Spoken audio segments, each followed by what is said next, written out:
Hello बच्चों, आज का जो हमारा टॉपिक है वो है इम्पल्स। लेकिन बच्चों, इम्पल्स को पढ़ने से पहले हम इम्पल्सिव फोर्स को समझेंगे कि इम्पल्सिव फोर्स क्या होता है।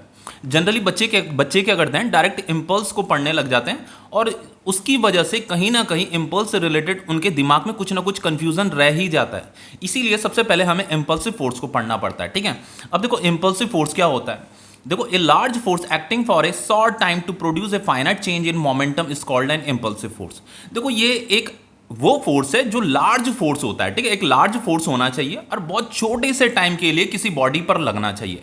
कोई लार्ज फोर्स अगर छोटे से टाइम के लिए किसी बॉडी पर लगता है तो उस फोर्स की वजह से उसका मोमेंटम चेंज होने लग जाता है। To produce a finite change in momentum is called an impulsive force. उसी को इंपल्सिव फोर्स बोला जाता है। देखो, इसका एग्जांपल क्या है, जैसे when A batsman hit a ball. देखो, जैसे ये बैट है, अब देखो बॉल जैसे मान लीजिए इस डायरेक्शन में आ रहा है और ये बॉल क्या करता है, इस बैट से जाकर के टकराता है। ठीक है, अब देखो जब ये बॉल इस बैट से जाकर के टकराएगा तो ये बॉल क्या करता है, इस बैट पे इस डायरेक्शन में फोर्स लगाएगा और ये बैट भी क्या करेगा, बॉल में अपोजिट डायरेक्शन में फोर्स लगाएगा। According to Newton third law, आपको पता ही है कि दो बॉडी जब आपस में कांटेक्ट में आती है तो दोनों बॉडी एक दूसरे पे इक्वल एंड अपोजिट फोर्स लगाती है। जितना फोर्स इस बॉल ने इस बैट पर लगाया होगा उतना ही फोर्स जो है इस बैट ने भी इस बॉल पर लगाया होगा। अब देखो बच्चों, ये जो फोर्स लगा है ना, बहुत छोटे से टाइम के लिए लगा है। जब ये बैट और बॉल जो है कांटेक्ट में आए होंगे ना, जितने भी टाइम के लिए कांटेक्ट में आए होंगे, देन ये दोनों के दोनों एक दूसरे पे फोर्स लगा रहे थे। उसी फोर्स को इंपल्सिव फोर्स बोला जाता है, जो बहुत शॉर्ट टाइम के लिए होता है। लिखा ना, large force acting for a short time to produce a finite change in momentum. अब देखो बच्चों, यहां पे क्या हुआ, ये बॉल और बैट जो है बहुत छोटा सा टाइम इंटरवल, मतलब डेल्टा टी टाइम के लिए कांटेक्ट में आते हैं। उस टाइम को हमने डेल्टा टी मान लिया, उस शॉर्ट टाइम को। देन ये इस जब तक ये दोनों के दोनों कांटेक्ट में रहते हैं तो एक दूसरे पर ये फोर्स लगाते रहते हैं। ये बॉल भी इस बैट पर फोर्स लगाएगी और ये बैट भी बॉल पर फोर्स लगाएगा। इसी फोर्स को क्या बोला जाता है, इंपल्सिव फोर्स बोला जाता है। अब देखो बच्चों, इस इंपल्सिव फोर्स की वजह से क्या होता है कि इस बॉल का मोमेंटम चेंज हो जाता है। देखो, बॉल पहले इस डायरेक्शन में मोशन कर रही थी, टकराने के बाद जैसे वो कांटेक्ट में आई तो इस बैट ने क्या किया, इस पे इंपल्सिव फोर्स लगाया, बॉल पे इंपल्सिव फोर्स लगाया, जिसकी वजह से इस बॉल का जो मोमेंटम है वो चेंज हो जाता है। मोमेंटम का डायरेक्शन चेंज हो जाएगा। पहले मोमेंटम का डायरेक्शन क्या था, ये था। अब मोमेंटम का डायरेक्शन किधर हो गया, इधर हो गया। मोमेंटम के बारे में तो आपको पता ही होगा ना, मोमेंटम क्या होता है, आपका मास इंटू वेलोसिटी होता है। जिधर मोशन का डायरेक्शन होगा उसी तरफ मोमेंटम का डायरेक्शन भी होगा। स्टार्टिंग में मोमेंटम इस डायरेक्शन में था क्योंकि बॉल इस डायरेक्शन में मोशन कर रही थी। टकराने के बाद जो है बैट ने क्या किया, इस बॉल पर इंपल्सिव फोर्स लगाया, तो जिसकी वजह से इसका मोमेंटम का डायरेक्शन चेंज हो जाता है, मतलब मोमेंटम चेंज हो जाता है। तो इसी को इंपल्सिव फोर्स बोला जाता है, जो बहुत छोटे से टाइम के लिए एक बॉडी दूसरी बॉडी पर लगाती है। हमेशा याद रखना, एक और चीज बता देता हूं कि इस बॉल ने भी इस बैट पर इंपल्सिव फोर्स लगाया है और इस बैट ने भी बॉल पर इंपल्सिव फोर्स लगाया है। दोनों ने इक्वल एंड अपोजिट फोर्स लगाया है। ठीक है, अब देखो बच्चों, दूसरा एग्जांपल क्या है, when A ball, sorry bat बोल रहा हूं मैं से, when A ball hit A wall. देखो बच्चों, जैसे ये आपका वॉल है, ठीक है, वॉल समझ लीजिए, या ग्राउंड भी ले सकते हैं वैसे हम। मान लीजिए वॉल है। अब देखो बॉल जो है ना, इस बॉल ने क्या किया, इस वॉल पे जाकर के हिट किया, ठीक है, टकराया मतलब। तो ये बॉल जो है जब इस वॉल के साथ टकराएगी ना, कांटेक्ट में आएगी, तो ये बॉल क्या करेगी, इस वॉल पर फोर्स लगाएगी और ये वॉल भी क्या करेगी, इस बॉल पर फोर्स लगाएगी, जिसकी वजह से इस बॉल का जो डायरेक्शन है ना वो चेंज हो जाता है। बॉल क्या करेगी, किसी दूसरी डायरेक्शन में मोशन करने लग जाएगी। तो उसका मोमेंटम का डायरेक्शन पहले तो ये था, अब मोमेंटम का डायरेक्शन क्या हो गया, ये हो गया। तो मोमेंटम का डायरेक्शन चेंज हो गया क्योंकि इस वॉल ने क्या किया, इस बॉल पर इंपल्सिव फोर्स लगाया है। अब देखो, ये दोनों की दोनों जो वॉल और जो बॉल है ना, ये बहुत छोटे से डेल्टा टी टाइम के लिए कांटेक्ट में रही होंगी और इस डेल्टा टी टाइम पे ही इन दोनों ने एक दूसरे पे फोर्स लगाया है और उस फोर्स को ही इंपल्सिव फोर्स बोला जाता है। जैसे मान लीजिए, जैसे ये ग्राउंड है, अब ये बॉल जैसे हमने किसी हाइट से इस बॉल को ड्रॉप किया तो ये बॉल क्या करेगा, नीचे की तरफ आएगा और यहाँ टकराएगा। ठीक है, तो ये बॉल क्या होता है, ये बॉल क्या करेगा, इस ग्राउंड पे क्या करेगा, डाउनवर्ड डायरेक्शन में फोर्स लगाएगा। और ये जो ग्राउंड होता है ना, ये ग्राउंड भी क्या करता है, बॉल पर अपवर्ड डायरेक्शन में फोर्स लगाता है according to Newton third law. आपको पता ही होगा, न्यूटन थर्ड लॉ आपने क्लास 9 में पढ़ा है। कोई भी दो बॉडी, एक बॉडी तो ये बॉल है और एक बॉडी क्या है, ये ग्राउंड है, दोनों के दोनों कांटेक्ट में आएंगे तो जितना फोर्स इस बॉल ने इस ग्राउंड पे लगाया होगा उतना ही फोर्स ये ग्राउंड भी क्या करता है, इस बॉल पर लगाता है। तो ये जो फोर्स लगा है ना, बहुत छोटे से टाइम के लिए लगा है, जब ये दोनों के दोनों कांटेक्ट में थे। तो जब ये दोनों के दोनों कांटेक्ट में थे तो दोनों के दोनों एक दूसरे पे इक्वल एंड अपोजिट फोर्स लगा रहे थे, तो उसी फोर्स को क्या बोला जाता है, इंपल्सिव फोर्स बोला जाता है। ठीक है, अब देखो तीसरा एग्जांपल क्या होता है, किकिंग ए पर्सन। मान लीजिए आप किसी पर्सन के फेस पे पंच कर देते हैं। मान लीजिए ये एक पर्सन है, इस पर्सन ने इस दूसरे पर्सन को स्लैप कर दिया, किक पंच कर दिया, इसके नोज में जाकर के पंच कर दिया। अब देखो जब वो पंच करेगा ना, तो वो जब उसने पंच किया तो उसका हैंड जो है उसके फेस में जो है बहुत छोटे से शॉर्ट टाइम के लिए, डेल्टा टी टाइम के लिए, शॉर्ट टाइम के लिए कांटेक्ट में रहता है। देन पंच के बाद क्या करता है पर्सन, क्या करता है अपना हैंड पीछे की तरफ खींच लेता है। तो वो जो फोर्स लगा ना बहुत छोटे से टाइम के लिए लगा, तो इसी फोर्स को क्या बोलते हैं, इंपल्सिव फोर्स बोलते हैं। समझ में आ रहा है? अब देखो अब समझते हैं ये इंपल्स क्या होता है। बच्चों ए टोटल इफेक्ट ऑफ फोर्स, हम किस फोर्स की बात कर रहे हैं, इंपल्सिव फोर्स की बात कर रहे हैं। ये जो इस इंपल्सिव फोर्स का जो टोटल इफेक्ट होता है उसी को क्या बोला जाता है, इंपल्स बोला जाता है। देखो इस बैट ने इस बॉल पर इस बैट ने इस बॉल पर या इस बॉल ने इस बैट पर जो भी इंपल्सिव फोर्स लगाया वो डेल्टा टी टाइम के लिए लगाया, छोटे से टाइम इंटरवल के लिए ही तो ये दोनों के दोनों कांटेक्ट में थे, देन एक दूसरे पे फोर्स लगा रहे थे। तो ये जो फोर्स का जो टोटल इफेक्ट होता है ना, जो टोटल इफेक्ट होता है उसी को ही इंपल्स बोला जाता है।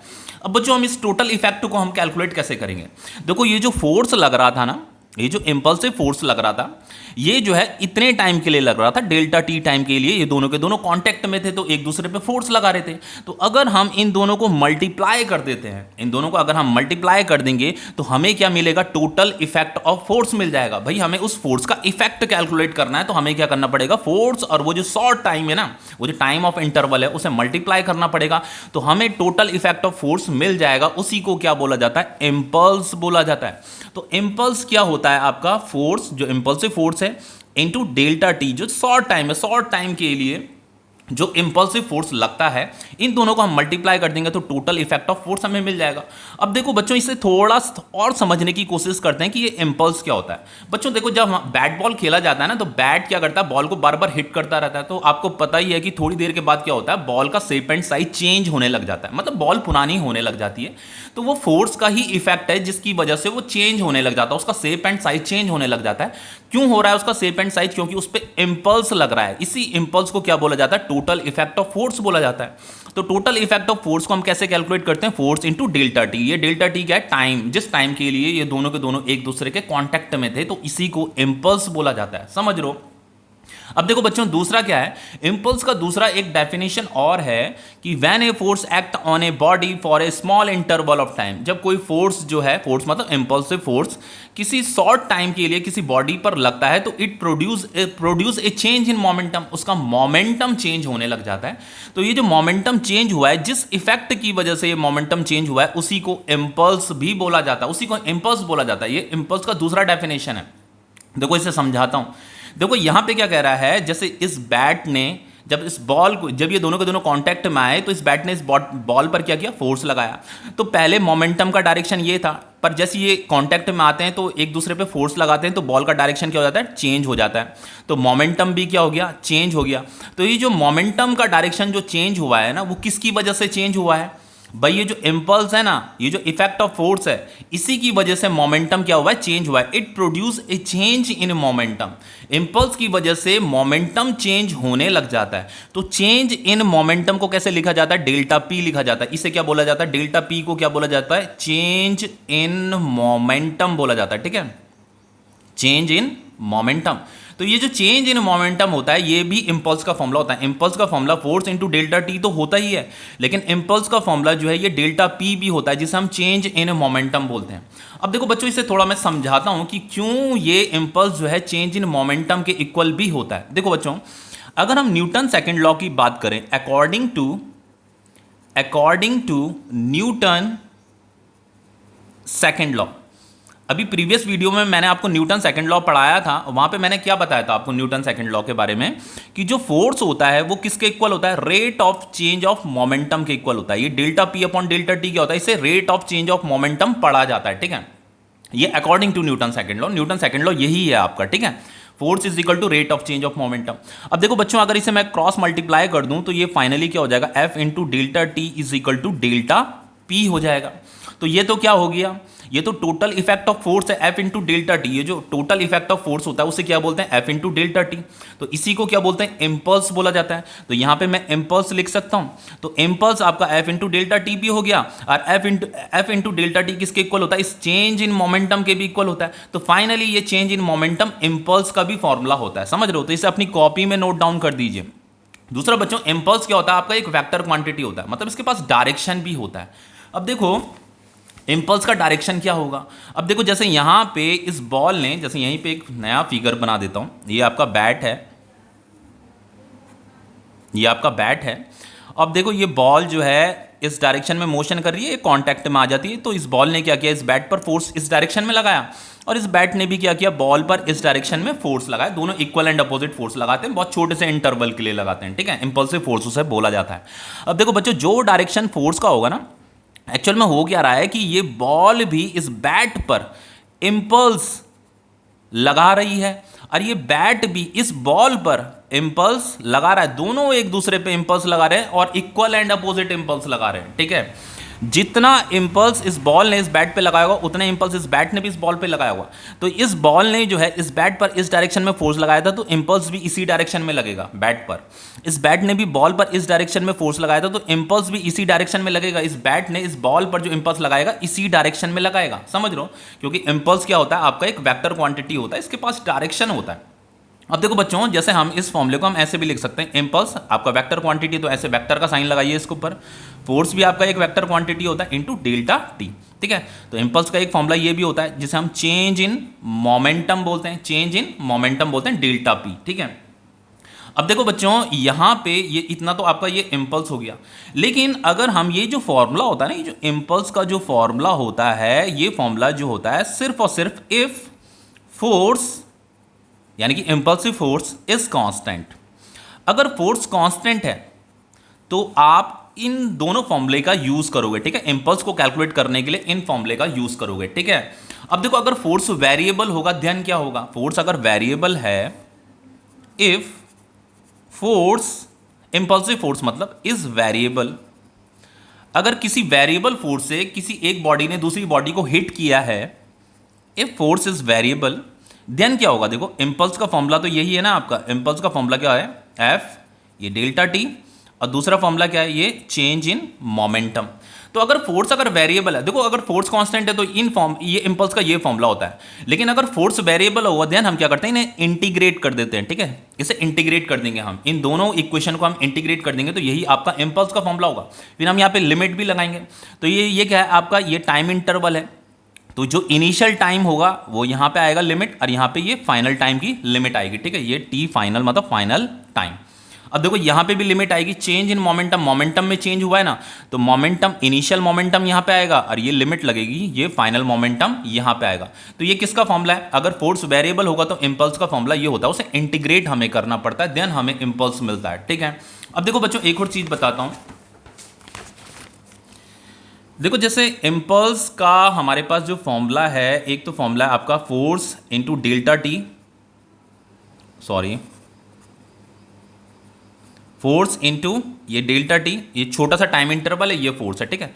और एक इंपल्स का जो दूसरा फॉर्मूला है उसे चेंज इन मोमेंटम भी बोलते हैं, ठीक है। अब देखो चेंज इन मोमेंटम कैसे निकाला जाता है, चेंज इन मोमेंटम मतलब final momentum minus initial momentum. अब देखो बच्चों, चेंज इन मोमेंटम तो आपको पता ही होगा ना, चेंज इन मोमेंटम किसे कहते हैं। मान लीजिए ये बॉल जैसे मोशन कर रही है, ठीक है। अब देखो मान लो इसका मोमेंटम पहले 10 था, फिर 20 हो गया, फिर 30 हो गया। तो यहाँ से लेकर के यहाँ तक जो इसके मोमेंटम में चेंज आया वो कितने का चेंज आया, तो ये 10 था, फिर ये 30 हो गया। तो ये मान लीजिए ये फाइनल मोमेंटम है, ये इसका फाइनल मोमेंटम है, ये इनिशियल मोमेंटम है। अब हमें क्या करना है, यहाँ कैलकुलेट करना है कि इसका मोमेंटम में कितना चेंज आया। तो हम क्या करेंगे, delta P is equal to final momentum minus initial momentum. तो ये चेंज इन मोमेंटम यहाँ से लेकर के यहाँ तक कितना चेंज आया मोमेंटम में, वो हमें कैलकुलेट करना है। तो ये 30, फाइनल मोमेंटम 30 है, माइनस इनिशियल मोमेंटम कितना है, ये 10 है। तो ये चेंज इन मोमेंटम कितना आ गया, 20 आ गया। तो हमें से याद रखना, जब भी आपको किसी मतलब कोई इंटरवल आपको दे रखा है, यहाँ से लेकर के यहाँ तक कितना मोमेंटम में चेंज आया उसे अगर कैलकुलेट करना है, तो आपको ये final momentum minus initial momentum करना पड़ता है, ठीक है। तो ये आपका चेंज इन मोमेंटम है, तो चेंज इन मोमेंटम हम इस तरीके से कैलकुलेट करते हैं, final momentum minus initial momentum. इतना समझ में आ गया। तो यही आपका इंपल्स था, अब देखो इम्पल्स से रिलेटेड क्वेश्चंस कर लेते हैं, देन आपको ये और बेहतर तरीके से समझ में आएगा। देखो बच्चों, जैसे ये पहला क्वेश्चन है आपका इम्पल्स का, यहां पे कह रहा है क्वेश्चन में, a batsman hit back a ball straight in the direction of the bowler without changing its initial speed of 12 metre per second. देखो यहाँ पे जो बॉल का जो if the mass of the ball is 0.15 kg, सबसे पहले इस मास को लिख लेते हैं। ये मास ऑफ बॉल दे रखा है 0.15 kg दे रखा है, ठीक है। अब यहाँ पे कह रहा है एक बैट्समैन है, उसने बॉल को इस तरीके से हिट किया, hit back a ball straight to in the direction of the bowler. देखो जैसे ये बॉलर है, बॉलर ने मान लीजिए बॉल को थ्रो किया, ठीक है, तो ये बॉल क्या करता है, यहां जाके टकराता है, कांटेक्ट में आता है बैट के, तो बैट्समैन ने क्या किया, इसे हिट किया। लेकिन बैट्समैन ने इस तरीके से हिट किया है कि बॉल जो है straight in the direction of the bowler without changing its initial speed. Batsman ने इसे इस तरीके से हिट किया है कि ये बॉल जो है वापस उसी बॉलर की तरफ जाने लग गई। मान लीजिए ये बॉलर है, बॉलर ने इस बॉल को थ्रो किया बैट की तरफ, तो इस बैट्समैन ने इसे इस तरीके से हिट किया कि जिधर से ये आई ना, उसी डायरेक्शन में ये वापस जाने लग गई, वापस उसी डायरेक्शन में जाने लग गई। लेकिन और उसका जो इनिशियल स्पीड था ना, इनिशियल स्पीड भी चेंज नहीं हुआ। तो देखो बच्चों, ये जो इनिशियल स्पीड दे रखा है, v इनिशियल जो दे रखा है, वो दे रखा है आपका ये 12 मीटर पर सेकेंड। अब देखो वो ये कह रहा है, ये समझाना चाह रहा है क्वेश्चन में कि जिस स्पीड से यहाँ पे ये टकराई है ना, यहाँ पे ये टकराई है, उसी स्पीड से ये वापस इस डायरेक्शन में, मतलब बॉलर के पास जाने लग गई। देखो यहाँ पे ये जो इनिशियल वेलोसिटी होता है, जो फाइनल वेलोसिटी होता है ना, वो कौन सा होता है? देखो जब ये बॉल जो है बैट के कांटेक्ट में आई होगी, तो जिस वेलोसिटी से ये टकराती है ना, उसे इनिशियल वेलोसिटी बोला जाता है। और जिस वेलोसिटी से ये इस डायरेक्शन में चलना शुरू करती है, उसे फाइनल वेलोसिटी बोला जाता है, और इसे इनिशियल वेलोसिटी बोला जाता है। समझ में आ रहा है? तो उसका बैट्समैन ने इस बॉल को इस तरीके से हिट किया है कि उसकी इनिशियल स्पीड चेंज ही नहीं हुई है, बस उसका डायरेक्शन चेंज हुआ है, क्योंकि वो वापस बॉलर की तरफ जाने लगी, लेकिन उसका मैग्नीट्यूड चेंज नहीं हुआ है। मैग्नीट्यूड तो 12 मीटर पर सेकेंड ही है, समझ रहे हो इसे? लेकिन बच्चों याद रखना, जैसे एक डायरेक्शन ये होता है, एक डायरेक्शन ये होता है, तो ये दोनों के दोनों अपोजिट डायरेक्शन है। एक डायरेक्शन ये है, एक डायरेक्शन ये, अपोजिट डायरेक्शन है ना। अगर हम इस डायरेक्शन को पॉजिटिव ले रहे हैं, तो पॉजिटिव का अपोजिट क्या होता है? नेगेटिव होता है। तो अगर मैं इनिशियल वेलोसिटी को, इस वाली डायरेक्शन को अगर हम पॉजिटिव ले रहे हैं, तो इस वाली डायरेक्शन को हमें नेगेटिव लेना पड़ेगा। इस वैल्यू को, ये जो 12 मीटर पर सेकेंड है ना, इसे हमें नेगेटिव लेना पड़ेगा, क्योंकि वेलोसिटी आपका क्या होता है? एक वेक्टर क्वांटिटी होता है। समझ में आ रहा है? अब देखो हमें मास भी गिवन है, पूछा determine the impulse imparted to the ball, assume linear motion of the ball. Question में कह रहा है कि इसे लीनियर मोशन कंसीडर कीजिए। लीनियर मोशन मतलब स्ट्रेट लाइन में गया, स्ट्रेट लाइन में वापस आ गया, ठीक है। अब देखो यहां पे हमें impulse imparted to the ball, इस बैट ने इस बॉल पर कितना इंपल्स इंपार्ट किया, मतलब लगाया, वो हमें कैलकुलेट करना है। तो देखो इंपल्स का फॉर्मूला क्या होता है? इंपल्स का फॉर्मूला होता है, एक होता है फोर्स इंटू ये डेल्टा टी, यही होता है इंपल्स का फॉर्मूला। और दूसरा फॉर्मूला क्या होता है? दूसरा फॉर्मूला होता है चेंज इन मोमेंटम। अब देखो फोर्स तो हमें कहीं पे दे नहीं रखा, क्वेश्चन में कहीं पे भी फोर्स नहीं गिवन हमें हम ये चेंज इन मोमेंटम हम कैलकुलेट कर सकते हैं। तो इंपल्स इज इक्वल टू होता है आपका चेंज इन मोमेंटम। तो impulse is equal to change in momentum कैसे कैलकुलेट किया जाता है? Final momentum minus initial momentum. समझ में आ रहा है?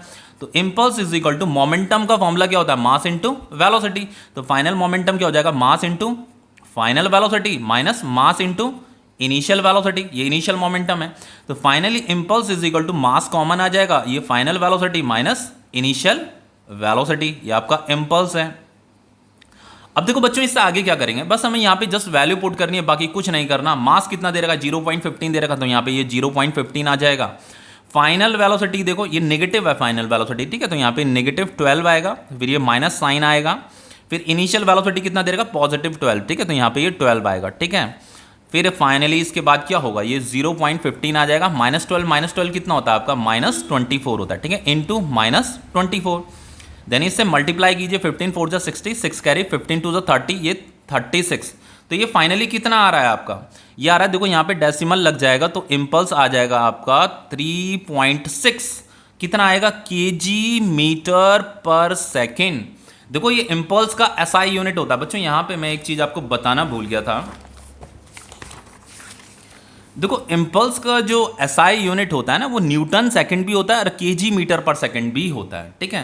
देखो इम्पल्स का जो फॉर्मूला है ना, देखो ये आपका फोर्स इंटू डेल्टा टी भी है और ये चेंज इन मोमेंटम भी है।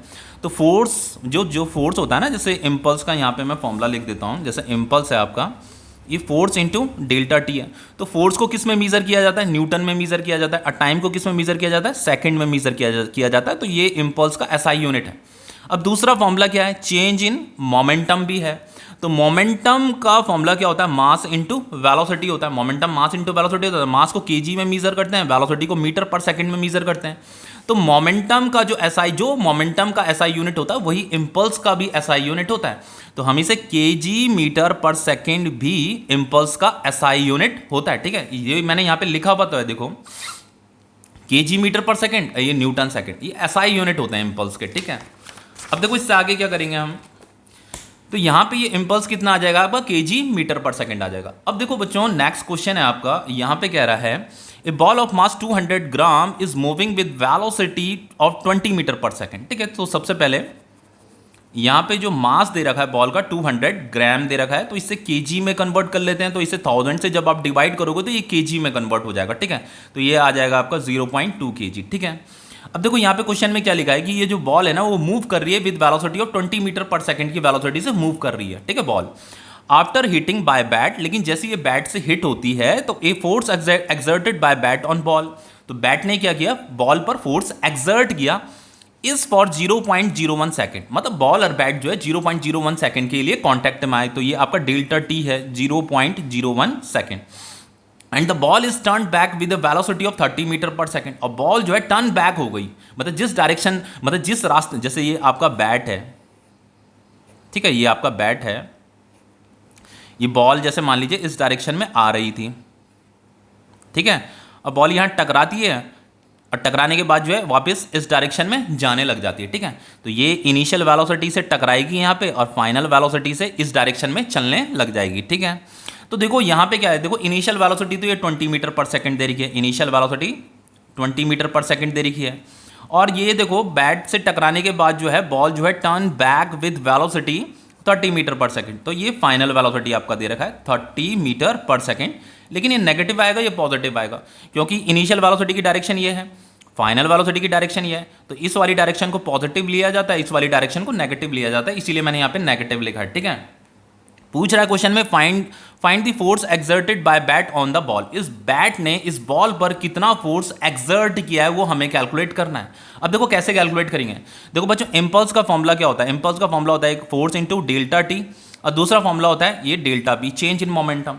अब देखो हमें फोर्स कैलकुलेट करना है, लेकिन इम्पल्स तो हमारे पास है ही नहीं, तो हम क्या करेंगे, हम केवल इन दोनों को कंसिडर करेंगे। इम्पल्स तो हमारे पास है नहीं, इन दोनों को कंसिडर करेंगे। ठीक है, तो हमें ये force into delta T is equal to ये change in momentum. Change in momentum का फॉर्मूला क्या होता है, final momentum minus initial momentum. समझ में आ रहा है? अब देखो फाइनली क्या हो जाएगा, यहाँ पे फोर्स इंटू ये डेल्टा टी कितना दे रहेगा 0.01 second is equal to final momentum का फॉर्मूला क्या होता है, mass into final velocity minus mass into initial velocity, initial momentum का फॉर्मूला। तो ये F into 0.01 is equal to mass common आ जाएगा, final velocity minus initial velocity. अब जस्ट वैल्यू पुट कीजिए, बाकी कुछ नहीं करना। 0.01 इज इक्वल टू मास कितना दे रखा है 0.2 kg दे रखा है, तो यहाँ पे ये 0.2 kg आ जाएगा। फाइनल वेलोसिटी कितनी दे रही है -30, तो यहाँ पे -30 आएगा, फिर ये माइनस साइन आएगा। इनिशियल वेलोसिटी कितना है 20 है। ठीक है, अब देखो इससे आगे क्या करेंगे, ये हो जाएगा आपका force into 0.01 is equal to 0.2 into -50। Okay, अब देखो यहां पे अगर मैं फोर्स कैलकुलेट करता हूं तो फोर्स कितना आएगा आपका बताइए। जो फोर्स आएगा आपका 0.2 इंटू ये -50, और ये कहाँ चला जाएगा, ये डिनोमिनेटर में चल जाएगा 0.01। ठीक है, अब देखो यहाँ पे ये फोर्स इज इक्वल टू कितना आएगा, ये हो जाएगा आपका जी, ये 0.2 इंटू 50 कितना आएगा -10 आएगा, ये -10 हो जाएगा मल्टीप्लाइकेशन करके, ये है 0.01। अगर मैं इस डेसिमल को हटाता हूँ यहाँ से तो ऊपर 2 0 आ जाएंगे, तो ये फाइनली ये नीचे 1 रह जाएगा, ये 1 हो जाएगा। तो यहाँ पे फोर्स कितना आ रहा है, फोर्स आ रहा है आपका -1000 न्यूटन। देखो बच्चों ये नेगेटिव क्यों आया, देखो बताता हूँ क्यों आया नेगेटिव। देखो हमसे पूछा है कि find the force exerted by bat on ball. इस बैट ने इस बॉल पर जो फोर्स लगाया होगा इस डायरेक्शन में फोर्स लगाया होगा, तो ये वाला जो डायरेक्शन होता है ना, ये इस डायरेक्शन को हम नेगेटिव लेते हैं, इसीलिए यहाँ पे जो फोर्स आ रहा है वो नेगेटिव आ रहा है। अगर क्वेश्चन में ये पूछा होता है कि इस बॉल ने इस बैट पर कितना फोर्स इंपार्ट किया, कितना फोर्स लगाया है, एक्सर्ट किया, तो देन ये पॉजिटिव आता। ओके, अब देखो नेक्स्ट क्वेश्चन है आपका थर्ड। देखो ये क्वेश्चन क्या कह रहा है आपका, यहां पे कह रहा है a batsman hit a ball of mass 200 gram by an impulse of 50 KG metre per second. देखो बैट्समैन ने क्या किया, एक बॉल को हिट किया और वो बॉल का जो मास है वो 200 ग्राम दे रखा है और बैट्समैन ने जो है उस बॉल पर जो है 50 केजी मीटर पर सेकंड का इम्पल्स लगाया। ठीक है, देखो find the velocity of the ball लिखा है, find the time of contact भी हमें बताना है कि कितनी देर तक दोनों के दोनों एक दूसरे के कांटेक्ट में रहे होंगे। If force exerted on ball is 1000 Newton, अगर बॉल पर जो फोर्स एक्सर्ट हुआ है, बैट ने जो बॉल पर जो फोर्स एक्सर्ट किया वो 1000 न्यूटन का फोर्स एक्सर्ट किया। लेकिन बच्चों जैसे आपका यहाँ पे देखो इस क्वेश्चन में समझने वाली बात पता है क्या, जैसे मान लीजिए ये आपका बैट है, ठीक है, ध्यान से देखना इस क्वेश्चन को। यहाँ पे कहीं पे भी जो है ना बॉल का इनिशियल वेलोसिटी भी नहीं दे रखा, फाइनल वेलोसिटी भी नहीं दे रखा, कुछ भी नहीं दे रखा। इसका मतलब ये है कि बॉल जो है स्टार्टिंग में रेस्ट में थी। ठीक है, ये बॉल क्या है, रेस्ट में है। देन ये बैट ने क्या किया, मतलब ये ग्राउंड में रेस्ट में है ये बॉल, और इस बैट ने क्या किया, इस बॉल को हिट किया है। देन इस बॉल पे क्या आ जाएगी, वेलोसिटी आ जाएगी। तो ये फाइनली स्टार्टिंग में ये बॉल क्या है, रेस्ट में, इसकी इनिशियल वेलोसिटी क्या है, 0 मीटर पर सेकेंड इसकी इनिशियल वेलोसिटी। ये बॉल अभी रेस्ट में है। अब पूछा find the velocity of the ball. जब ये बैट इस बॉल को हिट करेगा और कितने इंपल्स जनरेट हुआ है, 50 KG metre per second. Impulse कितना जनरेट हुआ है, 50 केजी मीटर पर सेकेंड, इतना इंपल्स जनरेट हुआ है। तो ये बॉल को क्या मिलेगा, वेलोसिटी मिलेगा। तो हमें इसका फाइनल वेलोसिटी कैलकुलेट करना है। इनिशियल वेलोसिटी तो रेस्ट है 0 metre per second, final velocity हमें बताना है इसका। ठीक है, फाइनल वेलोसिटी हमें फाइंड करना। इंपल्स ये गिवन है। अब मास कितना दे रखा है, 200 ग्राम दे रखा है। तो मास आपका ये 200 ग्राम है, तो इसे केजी में कन्वर्ट कर लेते हैं। तो 200 डिवाइडेड बाय 1000 से डिवाइड करेंगे तो ये कितना हो जाएगा, 0.2 केजी में ये कन्वर्ट हो जाएगा। अब हमें यहाँ पे इम्पल्स, सबसे पहले ये वेलोसिटी फाइंड करनी है। तो वेलोसिटी हम कैसे फाइंड करेंगे, देखो इम्पल्स का जो फॉर्मूला होता है वो होता है आपका चेंज इन मोमेंटम। ठीक है, तो इम्पल्स इज इक्वल टू हो जाएगा आपका final momentum minus initial momentum. तो impulse mass into final velocity minus mass into initial velocity. तो finally impulse is equal to mass common आ जाएगा, ये final velocity minus initial velocity. बस just value put कीजिए, बाकी कुछ नहीं करना। देखो इम्पल्स कितना दे रखा है हमें, इम्पल्स हमें 50 गिवन है, तो यहाँ पे ये 50 आ जाएगा। मास कितना दे रखा है 0.2, तो यहाँ पे 0.2 आएगा। फाइनल वेलोसिटी हमें कैलकुलेट करनी है। ठीक है, माइनस इनिशियल वेलोसिटी कितना दे रखा है, 0 दे रखा है। ठीक है, तो 50 इज इक्वल टू ये 0.2 इंटू वी फाइनल हो जाएगा। तो V final is equal to कितना हो जाएगा, 50 डिवाइडेड बाय 0.2। तो ये देखो इसे डेसिमल को हटाऊंगा तो यहाँ 0 चल जाएगा। तो ये कितना कटेगा, देखो ये कितने से कटेगा, ये 250 आ जाएगा। तो ये जो फाइनल वेलोसिटी आ गई वो आ गई 250 मीटर पर सेकेंड। अब देखो यहाँ पे क्वेश्चन में एक और चीज़ पूछिए, find the time of contact. हमें टाइम ऑफ कॉन्टैक्ट भी बताना है, मतलब हमें डेल्टा टी भी फाइंड करना है। ठीक है, if the force exerted on ball is 1000 Newton, मतलब बैट ने अगर बॉल पर जो फोर्स एक्सर्ट किया वो 1000 न्यूटन का फोर्स एक्सर्ट किया, तो फोर्स कितना दे रखा है, इंपल्सिव फोर्स जो दे रखा है आपका 1000 न्यूटन दे रखा है। अब देखो बच्चों इससे कैसे करेंगे, देखो इंपल्स का फॉर्मूला होता है आपका फोर्स इंटू डेल्टा टी। ठीक है, हमें इसी डेल्टा टी को तो फाइंड करना है, ये टाइम ऑफ कॉन्टैक्ट हमें फाइंड करना है। तो हम क्या करेंगे, देखो यहाँ पे इंपल्स तो हमें गिवन है, इंपल्स हमें गिवन है ये 50, तो यहाँ पे ये 50 आ जाएगा। फोर्स कितना दे रखा है 1000, तो ये 1000 यहाँ पे आ जाएगा। ये डेल्टा टी हमें कैलकुलेट करना है, तो delta T is equal to कितना हो जाएगा, 50 डिवाइडेड बाय 1000। समझ में आ रहा है। तो ये डेसिमल कटेगा, पॉइंट ऊपर 0 जाएगा, ये डेसिमल 0 फिर एक और 0, तो ये 0.05 सेकेंड आ जाएगा। ठीक है, मतलब ये बॉल और बैट जो है 0.05 सेकेंड के लिए ही कॉन्टैक्ट में थे। ठीक है, तो ये क्वेश्चन भी आपका कंप्लीट हो गया। अब देखो बच्चों नेक्स्ट क्वेश्चन क्या है आपका, ये 4th क्वेश्चन है। देखिए ये नेक्स्ट क्वेश्चन ये है आपका। देखो यहाँ पे क्या करना है हमें, यहाँ पे कह रहा है ए बॉल, बहुत इंपॉर्टेंट क्वेश्चन है ये आपका, कॉम्पिटिटिव क्वेश्चन है, कॉम्पिटिटिव। ठीक है, अब देखो बच्चों इस क्वेश्चन में क्या क्या बोल रहा है, a ball moving with a momentum of 10 kg metre per second strike against a wall at an angle of 45 degree. देखो बच्चों कोई वॉल है, ठीक है, एक रिजिड वॉल है, ये एक वॉल है। अब देखो एक बॉल क्या कर रही है 45 डिग्री के एंगल पे, देखो against a wall, against a wall, wall के अगेंस्ट जो उसने एंगल बनाया वो 45 डिग्री का एंगल बनाया, मतलब बॉल ऐसे आई, इस तरीके से बॉल आ रही है, यहाँ टकरा रही है बॉल। तो इस बॉल ने जो है इस वॉल के साथ जो है 45 डिग्री का एंगल बनाया है, मतलब इस तरीके से वो इस पर टकराई है। ठीक है, a ball moving with momentum, देखो मोमेंटम तो कितना दे रखा है, ये 10 kg/s उसका मोमेंटम हमें गिवन है, ठीक है। अब देखो यहाँ पे जो एंगल दे रखा है वो 45 डिग्री दे रखा है, एंगल दे रखा है आपका 45 डिग्री। फिर कह रहा है टकराने के बाद and is reflected back with same momentum at the same angle, वो क्या है, सेम एंगल पे क्या हुई, रिफ्लेक्ट बैक हो गई। तो यहाँ पे ये 45 डिग्री के ही एंगल पे ये रिफ्लेक्ट बैक हो गई, ठीक है। अब देखो बच्चों, बॉल जब इस डायरेक्शन में मोशन कर रही थी, ध्यान से देखना इस क्वेश्चन को, फिर वो इस डायरेक्शन में मोशन कर रही थी, तो क्वेश्चन में हमें लिखा है मोमेंटम क्या है, सेम है मोमेंटम, मतलब मोमेंटम का डायरेक्शन ये है, बॉल जिस डायरेक्शन में मोशन करती है वही मोमेंटम का डायरेक्शन होता है, समझ रहे हो ना।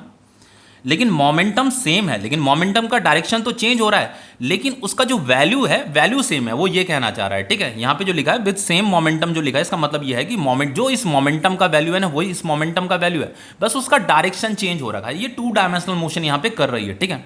अब देखो इस क्वेश्चन को कैसे करेंगे बच्चों, देखो हमें इस क्वेश्चन को करने के लिए हमें कह रहा है कैलकुलेट द इम्पल्स, हमें इम्पल्स कैलकुलेट करना है। तो इम्पल्स का फॉर्मूला क्या होता है, चेंज इन मोमेंटम। यहाँ पे मोमेंटम का डायरेक्शन पहले ये था, अब मोमेंटम का डायरेक्शन ये हो गया। मोमेंटम का वैल्यू तो सेम है, लेकिन मोमेंटम का डायरेक्शन चेंज हुआ है। तो वो जो मोमेंटम का जो डायरेक्शन चेंज हुआ है वो किसकी वजह से चेंज हुआ है, वो इम्पल्स की वजह से चेंज हुआ है, क्योंकि इस दीवार ने क्या किया है, इस वॉल ने क्या किया, इस बॉल पर जो है इम्पल्स लगाया है, इस बॉल ने भी वॉल पर इम्पल्स लगाया है, और वॉल ने भी जो है इस बॉल पर जो है इम्पल्स लगाया। तो हमें क्या करना पड़ेगा, इस चेंज इन मोमेंटम को कैलकुलेट करना पड़ेगा, वही हमारा इम्पल्स होगा। तो उसके लिए क्या करते हैं बच्चों, हम यहाँ पे कंपोनेंट बनाएंगे, ठीक है। एक कंपोनेंट ये है, एक कंपोनेंट ये है, ये कंपोनेंट बनाने तो आते होंगे ना बच्चों, मैंने आपको motion in a plane chapter में कंपोनेंट बनाने आए हैं, ये आपका 4th चैप्टर है, लेकिन यहाँ पे 3rd चैप्टर का भी कॉन्सेप्ट लग रहा है, इसीलिए हर चैप्टर आपका इंपॉर्टेंट हो जाता है। जैसे जैसे हम आगे चैप्टर पढ़ते जाएंगे ना, वहाँ पे जो है आपके जो पीछे के चैप्टर होंगे वहाँ उन चैप्टर के कॉन्सेप्ट भी लगते हैं, इसलिए आपको फिजिक्स में हर एक चीज़ आनी चाहिए, नहीं तो आप कन्फ्यूज होते चले जाओगे। अब देखो इसका मैंने ये कंपोनेंट मैंने बना दी, ये मोमेंटम है, ठीक है। ये तो आपका मोमेंटम है, पी मोमेंटम, मोमेंटम को पी बोलते हैं ना। मोमेंटम का डायरेक्शन तो ये है, लेकिन हमने क्या किया, इसके कंपोनेंट बना दिए, ये हम कंपोनेंट बना रहे हैं। यहाँ पे भी ये मोमेंटम पी है, लेकिन इसका एक ये हमने कंपोनेंट बना दिए, ये कंपोनेंट हमने बना दिए, ठीक है। बच्चों क्या हो रहा है, ये बॉल जो है ना 2 डायरेक्शन में मोशन कर रही है, बॉल इधर भी आगे बढ़ रहा है और नीचे की तरफ भी आगे बढ़ रहा है, इसीलिए हमने ये कंपोनेंट बना रखा है। अब जब बॉल इधर मोशन कर रहा है ना, तो नीचे की तरफ भी आगे बढ़ रहा है, इस डायरेक्शन में भी आगे बढ़ रहा है, इसीलिए ये कंपोनेंट बना रखे हैं। अब देखो बच्चों, अगर ये 45 डिग्री का एंगल है, ये अगर 45 डिग्री का एंगल है, तो ये भी क्या होगा, 45 डिग्री का ही एंगल होगा। ये कितने डिग्री का एंगल होगा, 45 डिग्री होगा। अब देखो बच्चों, अगर ये 45 डिग्री है, ये वाला 45 डिग्री है, तो ये भी कितना होगा, 45 डिग्री ही होगा। अब देखो, अगर ये जो मोमेंटम है इसका वैल्यू अगर p है, तो इसकी वैल्यू कितनी होगी, ये वाला जो वेक्टर है इसकी वैल्यू अगर p है, तो इसकी वैल्यू कितनी होगी, इसकी वैल्यू होगी p cos 45 डिग्री, इस वाले वेक्टर की वैल्यू। और इस वाले वेक्टर की वैल्यू कितनी होती है, p sin 45 डिग्री। ये टॉपिक मैंने आपको motion in a plane chapter में पढ़ाया है कि ये जो कंपोनेंट होते हैं, कंपोनेंट की वैल्यू कैसे कैसे कैलकुलेट की जाती है। देखो इस वेक्टर के साथ ये जहाँ पे 45 डिग्री का एंगल बनेगा ना, जहाँ पे एंगल बनेगा बस वहाँ पे कॉस लिख देना है आपको, बाकी कुछ नहीं करना, और यहाँ पे साइन लिख देना, इतना ही करना है। अब देखो जैसे यहाँ पे 45 डिग्री लिखा है ना, तो यहाँ पे इसकी वैल्यू हो जाएगी p cos 45 डिग्री, इसकी वैल्यू हो जाएगी p sin 45 डिग्री, ठीक है। अब देखो अभी बताता हूँ, इम्पल्स इज इक्वल टू क्या होता है आपका, final momentum minus initial momentum. अब देखो हमें क्या करना है, इम्पल्स कैलकुलेट करने के लिए यहाँ पे सिर्फ आपको ये कंपोनेंट देखना है। देखो बच्चों, ये इनिशियल कंपोनेंट है और ये फाइनल कंपोनेंट है। अब देखो ये वाला कंपोनेंट को देखो, ये डाउनवर्ड डायरेक्शन में है और ये भी डाउनवर्ड डायरेक्शन में है, दोनों का डायरेक्शन सेम सेम है। इसकी वैल्यू p cos 45 डिग्री है, इसकी वैल्यू भी p cos 45 डिग्री है।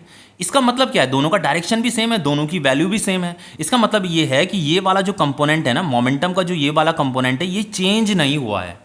अगर ये चेंज नहीं हुआ है तो ये जो मोमेंटम है ना, ये तो चेंज नहीं हुआ है, इसका मतलब इसकी वजह से इम्पल्स प्रोड्यूस नहीं हुआ है। तो इम्पल्स किसकी वजह से प्रोड्यूस होता है, जहां पे मोमेंटम चेंज होता है, इसी को तो चेंज इन मोमेंटम ही तो इम्पल्स होता है।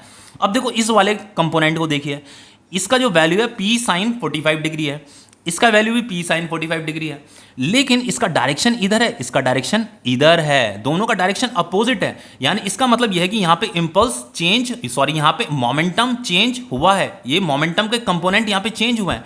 तो ये जो मोमेंटम यहाँ पे चेंज हो रहा है ना, इसकी ही वजह से यहाँ पे इम्पल्स जनरेट हुआ है, ये है कहने का मतलब, ठीक है। तो इम्पल्स इज इक्वल टू क्या होगा आपका, हमें फाइनल मोमेंटम, ये फाइनल है ये इनिशियल है, तो फाइनल मोमेंटम हम इसे लेंगे, ठीक है, p sin 45 डिग्री, फाइनल की जगह में ये आ जाएगा, लेकिन इसका डायरेक्शन इस तरफ है, तो जो डायरेक्शन इधर होगा उसे नेगेटिव लेंगे, जो डायरेक्शन इस तरफ होगा उसे पॉजिटिव लेंगे। तो इस वैल्यू को हम नेगेटिव लेंगे, ठीक है, तो यहाँ पे नेगेटिव भी आएगा, और इस वैल्यू को हम पॉजिटिव लेंगे, तो ये फॉर्मूले का माइनस तो आएगा ही यहाँ पे, ये तो फॉर्मूले का माइनस है। तो ये इनिशियल मोमेंटम है, तो ये कितना है, p साइन 45 डिग्री। तो ये finally impulse is equal to कितना हो जाएगा, -2p साइन 45 डिग्री। इतना समझ में आ रहा है?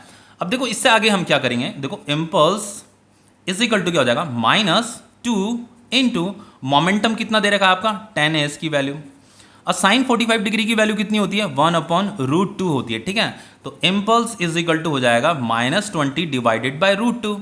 तो इम्पल्स इज इक्वल टू हो जाएगा -20 डिवाइडेड बाय √2 की वैल्यू कितनी होती है आपकी, 1.414 होती है। तो फाइनली जब आप इसे डिवाइड करते हो ना, तो इम्पल्स जो आता है आपका -14.144 आता है, ठीक है। आई थिंक इतना ही आता है, आप भी कैलकुलेटर से करके देख लीजिएगा। मैंने तो ये क्वेश्चंस कितने ही बार कर रखे हैं, इसलिए मेरे दिमाग में है, ठीक है। ये 14.144 इतना आता है, ठीक है। तो ये आपका इम्पल्स कैलकुलेट हो गया, ठीक है।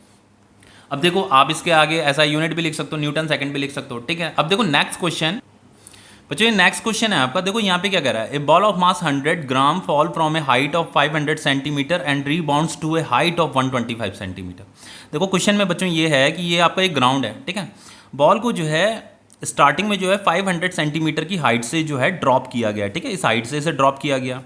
तो ये क्या करता है, ग्राउंड में यहाँ पे टकराता है। तो ये वाला जो हाइट दे रखा है ये 500 सेंटीमीटर हमें गिवन है। देखो ए बॉल ऑफ मास जो दे रखा है 100 ग्राम दे रखा है, fall from a height of 500 centimetre and rebound to a height of 125 centimetre. Rebound का मतलब ये होता है कि जब ये यहाँ पे टकराएगा तो ये रीबाउंड होगा। रीबाउंड मतलब मतलब ऊपर की तरफ मोशन करने लग जाएगा, ठीक है।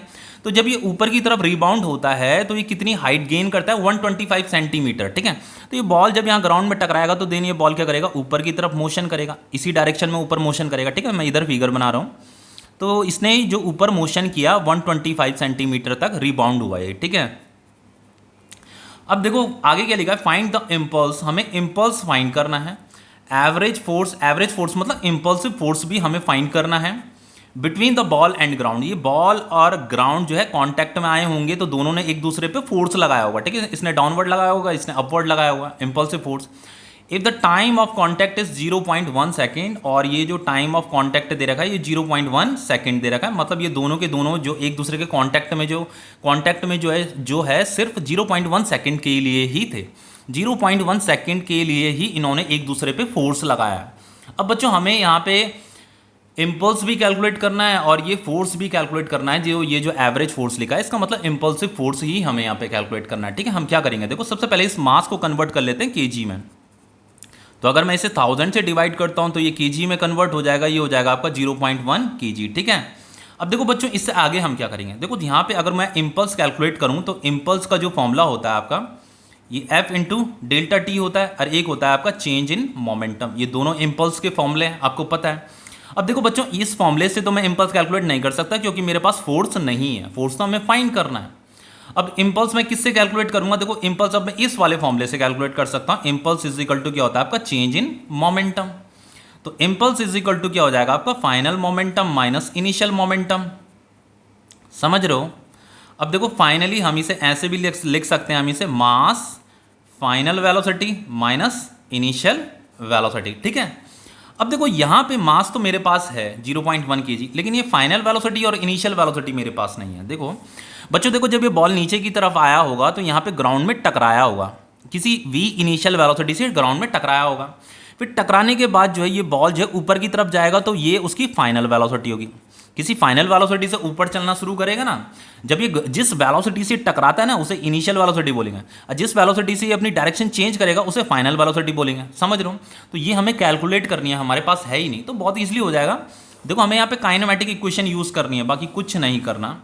हमें क्या करना है, देखो ये वाली वेलोसिटी ये जब ये ऊपर से नीचे की तरफ आ रहा था ना, ये जब डाउनवर्ड मोशन कर रहा था, टेकिंग डाउनवर्ड मोशन, जब ये डाउनवर्ड मोशन कर रहा है तो डाउनवर्ड मोशन में जब हमने इसे यहाँ हाइट से ड्रॉप किया होगा तो स्टार्टिंग में इसकी इनिशियल वेलोसिटी 0 रही होगी, समझ रहे हो। और जब यहाँ पे ये ग्राउंड में टकराया होगा ना, तो उस फाइनल वेलोसिटी को हमें फाइंड करना है, जिसे हम ये v इनिशियल बोल रहे हैं, ठीक है। v इनिशियल वेलोसिटी से यहाँ टकराया है, तो इसे हमें फाइंड करना है। तो देखो काइनेमेटिक इक्वेशन क्या होती है, v square minus U square is equal to 2as, ठीक है। अब देखो बच्चों हम क्या करेंगे, ये फाइनल वेलोसिटी हमें कैलकुलेट करनी है। इनिशियल वेलोसिटी तो ये 0 है, यहाँ पे 0 दे रखी है, तो is equal to 2 into acceleration. हमेशा याद रखना ये बॉल फ्री फॉल कर रही है, मतलब ग्रेविटी की वजह से नीचे की तरफ आ रही है। तो ग्रेविटी की वजह से जो एक्सेलरेशन लगता है, वैसे तो 9.8 उसकी वैल्यू होती है, लेकिन यहाँ पे हमें गिवन है 10 मीटर पर सेकंड स्क्वायर हमें एक्सेलरेशन दे रखा है। तो बॉल जब नीचे की तरफ आता है तो एक्सेलरेशन का डायरेक्शन डाउनवर्ड होता है बच्चों। तो डाउनवर्ड डायरेक्शन में अगर एक्सेलरेशन है तो उसे नेगेटिव लिया जाता है, ठीक है। अगर एक्सेलरेशन अपवर्ड होता तो हम उसे पॉजिटिव लेते हैं, डाउनवर्ड डायरेक्शन है एक्सेलरेशन तो हम उसे नेगेटिव लेंगे। तो देखो एक्सेलरेशन आपका -10 आएगा, ये वैल्यू दे रही है एक्सेलरेशन की -10 इनटू, देखो बच्चों इसने डिस्प्लेसमेंट यहाँ से लेकर के यहाँ तक किया है नीचे, तो हमने ये टेकिंग डाउनवर्ड मोशन ले रखा, तो डिस्प्लेसमेंट नीचे की तरफ हो रहा है, तो ये 500 सेंटीमीटर डिस्प्लेसमेंट है। तो हमें इसे मीटर में कन्वर्ट करना पड़ेगा। तो 500 को अगर मैं 100 से डिवाइड कर दूंगा तो ये मीटर में कन्वर्ट हो जाएगा। समझ में आ रहा है इतना। लेकिन ये जो डिस्प्लेसमेंट है इसकी डायरेक्शन भी डाउनवर्ड है, तो डिस्प्लेसमेंट भी हम नेगेटिव लेंगे, तो यहाँ पे नेगेटिव भी आएगा, समझ रहे हो। तो v square is equal to कितना हो जाएगा बच्चों, देखो यहाँ पे इसे जब हम मल्टीप्लाई करेंगे तो 2 इंटू 10 कितना हो जाएगा, -20 हो जाएगा, ये आपका हो जाएगा इंटू -5। तो v square is equal to कितना हो जाएगा आपका, ये 100 आ जाएगा यहाँ पे, समझ रहे हो। तो v इज इक्वल टू क्या हो जाएगा आपका √100, यहाँ पे प्लस और माइनस आएगा। तो finally v is equal to कितना आ जाएगा, प्लस माइनस ये 10 मीटर पर सेकेंड, ठीक है। ये आपका वेलोसिटी आया, मतलब इतनी वेलोसिटी से ये ग्राउंड में टकराएगा, ये इसकी इतनी इनिशियल वेलोसिटी से ग्राउंड में टकराएगा। ये इनिशियल निकालना है ना हमें। तो ये तो कितना आ गया आपका, देखो बताता हूँ अभी। मास कितना है, मास की वैल्यू तो यहाँ पुट कर दीजिए 0.1 दे रखी है हमें। अभी ये फाइनल वेलोसिटी, अभी ये फाइनल वेलोसिटी मतलब ये भी ऊपर की तरफ जाएगा। अभी तो ये ग्राउंड में टकराया है, ये इनिशियल वेलोसिटी से टकराया है, और ये फाइनल वेलोसिटी ऊपर वाली वेलोसिटी है। तो ये अभी फाइनल वेलोसिटी को भी हम अभी कैलकुलेट करेंगे। माइनस आएगा ये फॉर्मूले का, माइनस ये जो इनिशियल वेलोसिटी है ना, ये इनिशियल वेलोसिटी से यहाँ टकराया है, तो इसकी डायरेक्शन डाउनवर्ड है। तो यहाँ पे देखो हम वेलोसिटी को जो है ना, ये पॉजिटिव नेगेटिव लेंगे, -10 मीटर पर सेकंड आएगा ये, ठीक है। तो ये यहाँ पे एक और नेगेटिव आएगा, -10, ठीक है। तो यहाँ पे ये -10 इस तरीके से लिखा जाएगा। अभी फाइनल वेलोसिटी भी हमें कैलकुलेट करनी है। इसे कैसे कैलकुलेट करेंगे बच्चों, अब हम क्या करेंगे, अपवर्ड मोशन लेंगे,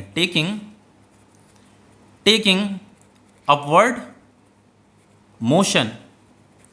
देखो पहले बॉल को जब यहाँ से ड्रॉप किया तो इसने डाउनवर्ड मोशन किया, अब ये रीबाउंड हुई है, अब ये ऊपर की तरफ मोशन कर रही है, अपवर्ड मोशन कर रही है। तो अपवर्ड इसने कितनी वेलोसिटी से मोशन करना शुरू किया, वही हमारी फाइनल वेलोसिटी, उसे हमें कैलकुलेट करना है। तो v square minus U square is equal to क्या होता है, 2as, यही हमारा फॉर्मूला है, ठीक है। अब देखो बच्चों यहाँ पे जब बॉल ऊपर की तरफ मोशन करती है ना, तो जब यहाँ टॉप में पहुँचती है तो यहाँ पे आकर के उसकी फाइनल वेलोसिटी कितनी हो जाती है, 0 हो जाती है, ठीक है। मैक्सिमम हाइट में मान लीजिए वो इतनी मैक्सिमम हाइट पे पहुंची है, तो यहाँ पे आकर के थोड़ी देर के लिए उसकी वेलोसिटी 0 हो जाती है। हमें यहाँ पे कि जब इसने ऊपर मोशन करना शुरू किया ना, जिसे हम v फाइनल बोल रहे हैं, इस इनिशियल वेलोसिटी को हमें फाइंड करना है। इसी इनिशियल वेलोसिटी को हम यहाँ पुट करेंगे, समझ रहे हो। तो देखो हमें क्या करना है, फाइनल वेलोसिटी जब ये टॉप में पहुंची वो तो 0 है, माइनस ये इनिशियल वेलोसिटी का स्क्वायर इज इक्वल टू ये 2 इंटू एक्सेलरेशन आपका -10 है, और जो डिस्प्लेसमेंट है, डिस्प्लेसमेंट देखो इस बार ऊपर की तरफ है डिस्प्लेसमेंट। तो डिस्प्लेसमेंट अगर ऊपर है तो हम उसे पॉजिटिव लेंगे। तो यहाँ से लेकर के यहाँ तक का डिस्प्लेसमेंट कितना है, 125 सेंटीमीटर है, ठीक है। ये हमें गिवन है, तो हमें इसे मीटर में कन्वर्ट करना है, तो इसे 100 से हम डिवाइड कर देंगे, ठीक है। अब देखो इससे आगे हम क्या करेंगे, देखो ये minus U square is equal to ये 2 इंटू -10 कितना हो जाएगा, -20 हो जाएगा, और ये हो जाएगा आपका, जब मैं इसे काटूंगा तो ये 1.25 हो जाएगा, ठीक है, 1.25। अब देखो ये माइनस से माइनस कट जाएगा, तो U square is equal to 20 into 1.25 कितना होता है आपका, ये 2 डिजिट के बाद यहाँ पे ये डेसिमल आ जाएगा, तो U square is equal to आ गया आपका 25। तो finally U is equal to कितना आएगा आपका, प्लस माइनस √25। तो यू इज इक्वल टू हो गया आपका +-5 हो जाएगा।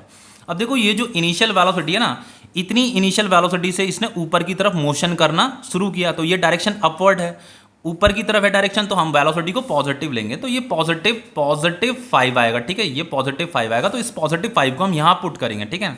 तो इम्पल्स इज इक्वल टू हो जाएगा आपका 0.1, यहाँ पे +5 आएगा, माइनस माइनस प्लस हो जाएगा 10, तो ये इम्पल्स इज इक्वल टू हो जाएगा आपका 0.1, फिर देन होगा ये इंटू 15, तो ये कितना होगा आपका, ये जब हम इसे मल्टीप्लाई करेंगे तो ये हो जाएगा आपका 1.5 kg मीटर पर सेकेंड। अब देखो बच्चों हमें यहाँ पे जो है इम्पल्स तो हमने कैलकुलेट कर दिया, ये फोर्स भी कैलकुलेट करना है, एवरेज फोर्स। फोर्स कैसे कैलकुलेट करेंगे, देखो इम्पल्स का जो फॉर्मूला होता है आपका फोर्स इंटू डेल्टा टी होता है। तो इम्पल्स तो अभी हमने ये 1.5 कैलकुलेट किया है, फोर्स हमें फाइंड करना है, और ये जो टाइम ऑफ कॉन्टैक्ट है ना, ये हमें दे रखा है डेल्टा टी 0.1 सेकंड दे रखा है, ठीक है। तो ये 0.1 यहाँ पे आ जाएगा, तो फोर्स इज इक्वल टू क्या हो जाएगा आपका 1.5 डिवाइडेड बाय 0.1। तो ये डेसिमल से डेसिमल हट जाएगा, तो यहाँ पे फाइनली कितना आ गया 15 आ गया। तो फोर्स कितना आया आपका 15 न्यूटन आ गया। तो ये क्वेश्चन आपके कंप्लीट हो गए। ओके।